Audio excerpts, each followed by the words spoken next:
Children in Yemen are facing real educational dangers. Instead of going to schools to have education, they are forced to stand in long lines to secure pure water. This report has more details.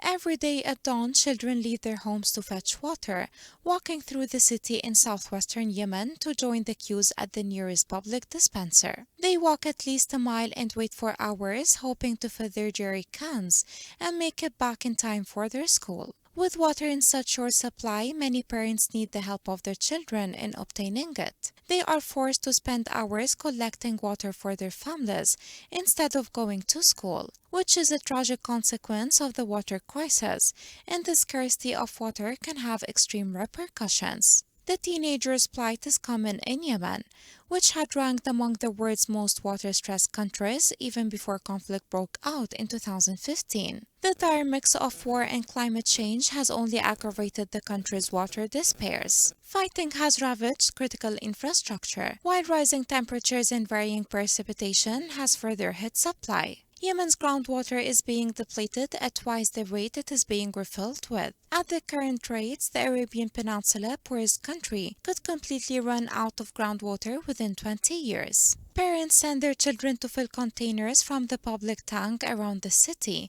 It's a competition, sometimes they get it and sometimes they don't. Taiz, Yemen's third biggest city, suffers from some of the worst shortages in a country where about 14.5 million people, nearly half of the population, do not have access to safe drinking water. The country's piped water network reaches less than 30% of Yemenis, forcing millions to rely on private companies or unsafe wells. The search for water has become part of daily life in the city, where young boys and girls can often be seen lugging containers nearly half their height, and once filled very heavy for a child to carry back home. The director of Tai's Water Authority said the city is currently fed by 21 water wells, as opposed to 90 before the war, blaming the Houthi siege. Water availability in Taiz is around 0.7 liters per person per day. Many areas in Taiz, around 60% of the city, have not received a drop of water since the start of the war,